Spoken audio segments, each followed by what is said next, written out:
Yarana, bonjour et tout pas, redressage de jantes, ce qu'il faut savoir. Eh bien, il faut savoir qu'il ne faut pas trop boire le vendre drink.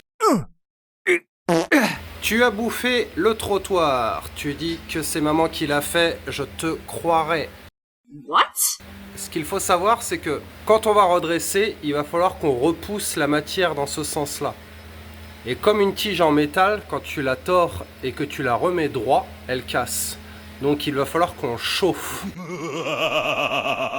Si on chauffe, ça veut dire que la peinture et le vernis vont cloquer. Ça veut dire que tu vas avoir forcément de la peinture à faire.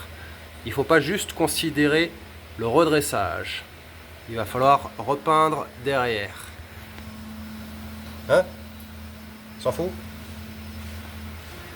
Ça, c'en est une autre, c'est un peu plus parlant. Ce qu'il faut savoir, c'est que le choc qui a eu lieu là, il est possible que la jante, elle soit fêlée sous la peinture. Et ça, tu le sais que quand tu as enlevé la peinture, ou alors quand tu viens repousser, la fêlure d'un seul coup, crac, elle vient ouvrir la jante. Donc c'est un risque. Pour l'instant, on n'est pas encore opérationnel au niveau des soudures sur aluminium. On est en train de se former et on ne manquera pas de l'annoncer pour faire les réparations. Mais il faut comprendre que soudure sur aluminium et soudure sur jante, c'est quasiment un métier à soi. C'est pas un truc que tu fais à l'arrache dans ton garage avec une méthode genre pata charbon plus je sais pas quoi. Nani? Donc on parle d'un organe de sécurité et généralement il ne pète jamais quand tu es à l'arrêt. Il pète quand tu es à fond sur la RDO. Bye! Donc soudure, bientôt on y travaille, Haremaru, on veut faire les choses bien.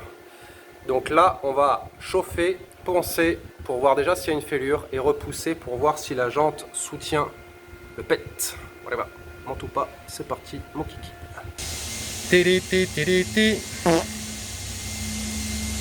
Est-ce que vous voyez